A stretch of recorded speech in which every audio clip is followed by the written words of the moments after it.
Hello, my name's Bill. I'm with Have Pro Garage Door, and we're here today showing you a video on do-it-yourself Wayne Dalton TorqueMaster conversion. This Wayne Dalton TorqueMaster system that's currently on the door, the springs are inside this tube that runs from one side to the other. The spring adjustments are up here at these dials, and we're going to convert this to conventional torsion springs where you'll be able to see the springs on the outside of the shaft. It's a much heavier duty system, and in the future, should this customer have a broken spring, it will be much less expensive to make the repairs. You can see the old cable that's here. You can also see how thin it is. We already cut the old cable. We attached a new cable, and you can see it's twice the thickness, so it's much heavier duty. So one of the things that happens with a Wayne Dalton TorqueMaster system, because the springs are enclosed and you can't visually see them, is that the spring breaks. There's two springs in a door this size. One of the springs breaks, and it puts extra load on the door. And that extra load ends up doing the damage that you see here. It ripped the 3-inch strut off the door, and it basically bent the operator arm mounting plate into an L. That's one of the things that will happen when the spring breaks and the door continues to operate. All right, so the next step we're going to take is on the end of this TorqueMaster tube, there's a cap right here, and this is where the actual adjustment is done with this bolt. If you were to adjust the springs or load the springs are already unloaded. So we're going to pop this plastic cap off and the gears inside. Behind that cap are two 7/16 head lag bolts that hold this assembly to the wall. We're going to remove both of those. Cover your ears. Now we're going to save the lags because they're going to be used for the conventional torsion system. This assembly sits in the saddle. We're going to lift it out of the saddle and set it right there and pull this other piece off so it's out of our way. So we've moved to the other side of the door, and one note that I want to make sure that you pay attention to.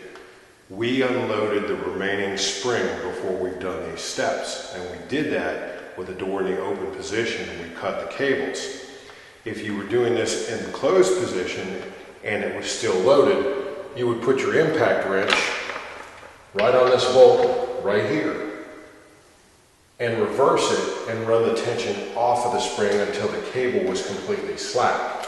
In this case, there's no tension, so we can proceed. So now we're going to remove the adjustment dial on this side of the door. We're just going to pry it off in the gear with a screwdriver.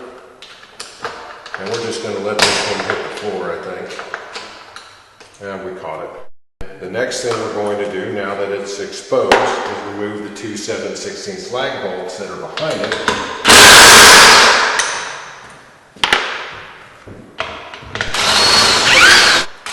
So we remove those, and again, we're going to save the lags. And we're going to do the same thing we did on the other side. Lift this out of the saddle. If this piece will pull off, we'll pull it off. If it doesn't pull off, that's okay. We'll just leave it, but it's out of the saddle for now. We've already removed the ends of the TorqueMaster system out of the saddle, so it's just resting up there. So it's ready to take down to the floor once we remove these two lags. And again, we're going to save these lags as well because they're going to be reused.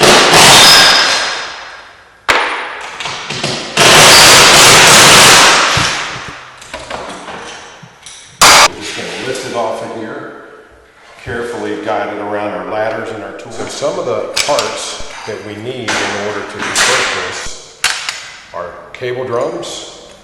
There's a right and a left cable drum. Usually you're going to find paint markings like you see on this drum.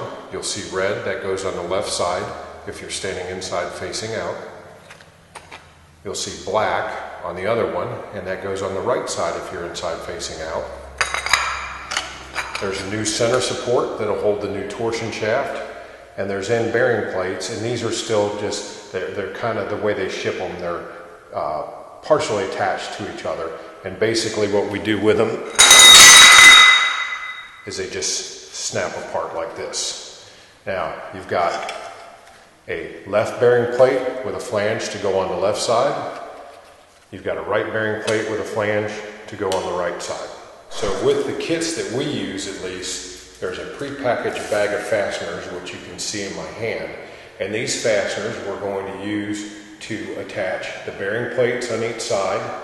We're going to use the leftover lag screws to partially attach the bearing plates. And we're going to use the leftover lag screws to attach the center bearing plate. And then there's a couple of longer bolts in here that once we're ready for it, we'll attach the springs to the center bearing plates. Right side bearing plate, which is what you see in my hand, and we're going to attach it to the track in this particular set of holes. All right, now that that's finger tight and in place, we're going to use one of the leftover lag screws from before. We're going to run it through the hole in the flange of the plate in the center so it's adjustable if we need to.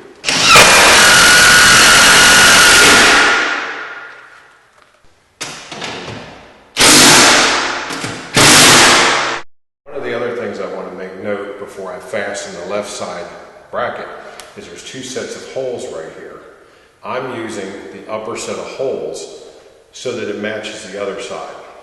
So now we're going to fasten this bearing plate to the left side facing out. We're going to do the same thing we did before.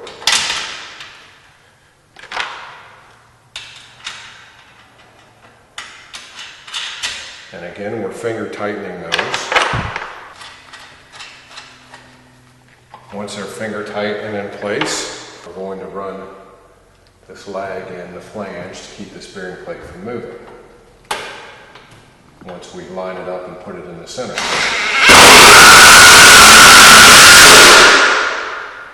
The reason we put it in the center is so that if it has to be adjusted later, it's got a little bit of adjustment.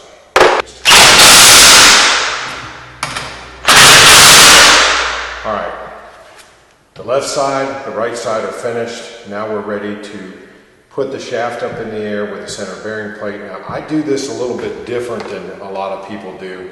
The faster way would be to put the two new springs on the shaft, put the cable drums on the shaft, set the whole thing up, and then try to get the shaft level. Proper operation for this, smooth operation and longevity requires that that shaft be level across the wall. And oftentimes you'll find that it's not. Many installations unfortunately are sloppy, and so you'll find that the center bearing plate has a shaft either bowed up or bowed down, which puts extra load on all the bearings and eventually wears the bearings out prematurely. It can even cut the shaft in two. All right, this is our center bearing support. Notice that there's a notch in it. The notch, when it's mounted, the notch should be towards the floor. That allows the door to clear it. Whereas if it were mounted this way, as the door comes up, it would have a tendency to want to hit the bracket. So it's going to be mounted this way. We're going to slide it on the new 1-inch shaft, and that's a 1-inch outside diameter shaft, and then we're going to put it up in the air. We're going to slide it through one bearing, slide it through the other bearing, and then we're going to let it rest just like that. Next thing we're going to do is I'm going to hold this up and I'm going to eyeball it to where I think it's level. Now, right there's an old lag hole that we can use, so if we can, we're going to do that. That's preferable. We want to make sure that it's straight so that the shaft slides nice and easy like this does right here. That lets you know that it's not in any bind whatsoever.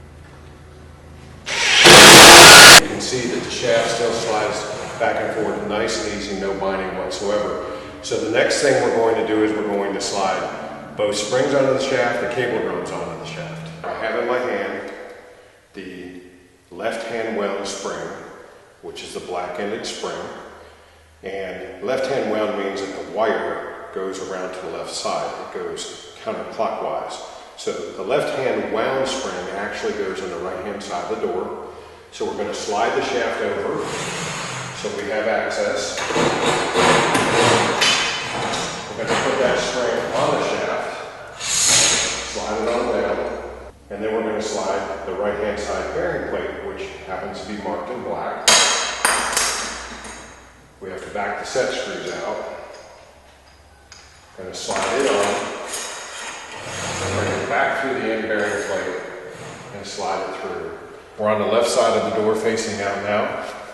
We have the red spring, or the right-hand wind spring, and again it mounts on the left side. So we're going to do the same procedure we did before. We're going to slide the shaft over. And the shaft slides easy because the shaft is level. It's mounted properly, we check the level on it, and it's good to go. So we're going to slide the spring on. Slide it down in the middle. We're going to put the left-hand side cable drum, which is also marked in red, on. We're going to slide the shaft back through. Basically evenly space the shaft on both sides. And now we're ready to set the first cable drum. I have the left side cable in my hand. You can see the end on the cable. The cable drum has a notch in it for the cable to fit into. I'm going to insert that in the notch. Make sure I pull it in tight. I'm going to start wrapping the cable around the drum. And I'm going to pull it taut. Now, one of the things I'm going to do, there's a little ridge right here where the cable, because it's new, hasn't bent yet, so I'm going to tap that, and that allows it to go all the way in. The next thing I'm going to do is use a ratchet. Now, in my case, I have a 3/8 8-point socket that's made for square nuts and bolts. These are 3/8 bolts. So you may have to use a 3/8 wrench if you're doing it, but this is a 3/8 8-point socket. Now we're going to hold the cable taut, make sure that it's clear. We're going to hold the cable drum and the cable taut. We're going to finger tighten the set screws, and we're going to tighten them down. Now you want them to where they seat, and in a turn or so after they seat, you don't want to over torque the set screws. You don't want to put large indentations in the shaft because it is a hollow shaft after all, and you leave indentations in the shaft, so the next guy that goes to take this apart is going to call you bad words. Securely. So I'm going to pull the cable taut in the drum with my hand. I'm going to lock these grips on the shaft over closer to my work because of where I'll be working to wind the springs. Alright, now your left side cable drum is set and the cable's taut. We're going to go do exactly the same thing to the right side. Another note is that the cable drum goes all the way against the bearing plate, and that prevents the shaft from being able to slide from side to side. So that set screws down taut, a little bit more turn, down tight. On the right side facing out, cable is set in cable drum. Now we're going to bolt the springs together. The door is 7 feet tall, so it's going to require 7.5 turns. The set screws on the spring, I can bolt it this way, and the set screws are facing me, but once I have 7.5 turns, they're going to be back behind me and less accessible. So I'm going to start out with a spring in that position, and I'm going to do the same thing with this other spring. I'm going to use the 3/8 bolts provided. Seat the spring cone up over the bearing. And again, I'm going to finger tighten these.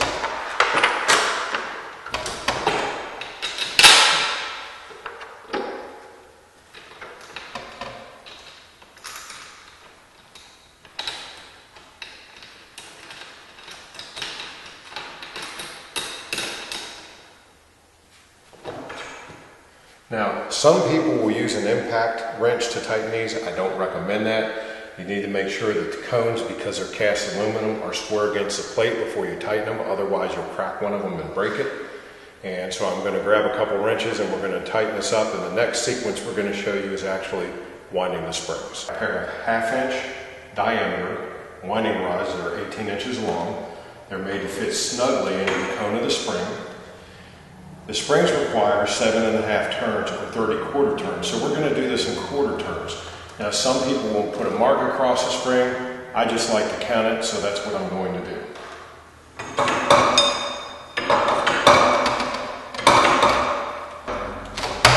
30.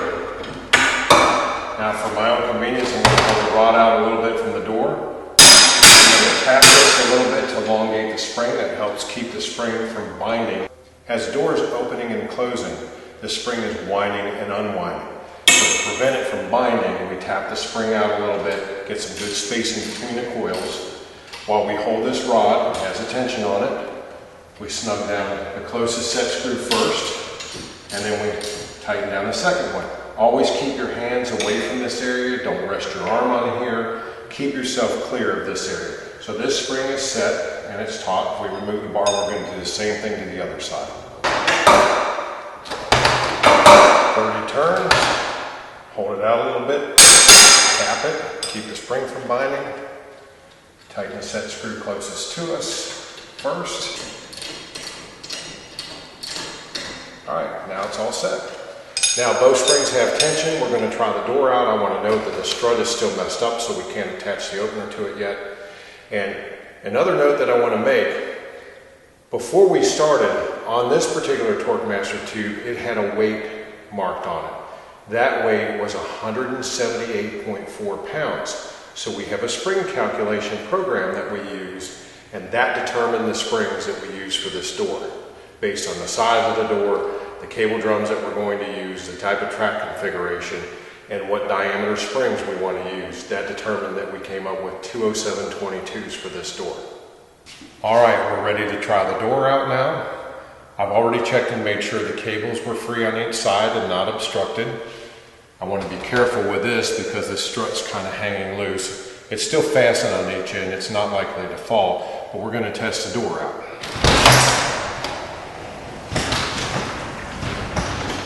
Door goes up nice and easy, comes back down nice and easy.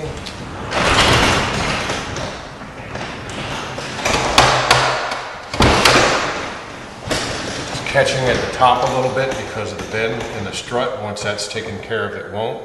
And you can see that the door rests halfway, which indicates that the door is pretty well balanced. Alright, so the strut needs to be replaced on the door and this operator bracket repaired. We're going to remove the strut.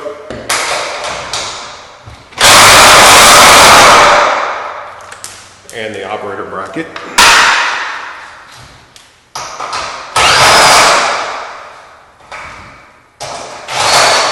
In many cases, a lot of people would want to replace this top section, and we could do that. This is a rental home. The landlord's desire is to do it as reasonable as possible since it is a rental home. So we're going to repair this top section with a new strut. Alright, so we've removed the old strut. You can see that the section itself is in pretty good shape. The next thing we're going to do is make a little bit of noise.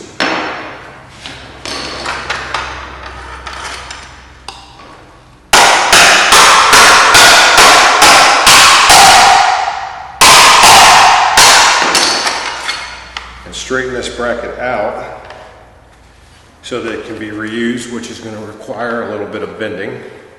You can see we've got it pretty straight again. And we just need to back these screws out and we'll reattach it after the strut goes on. In place, you can see the section is nice and straight again. We've got it fastened on both ends, and now we're going to see if we can't reuse this existing style. Now we're going to put a couple extra screws in this as well to make sure it holds securely. And basically that's got this adequately secure now. Now that the style is adequately secure, the strut's adequately secure, we're going to reattach the garage door opener arm in the same position it was in before. Put the clip back in it. We're going to re-engage the opener, and let's see what happens.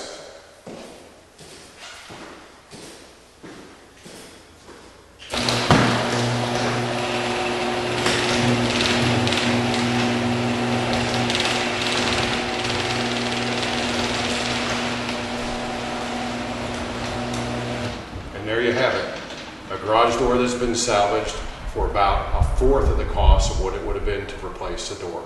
Thanks for watching. If you need any assistance, you can contact Habpro Garage Doors at www.habprogaragedoors.com, or you can call us via phone at 770-985-3355. Thank you.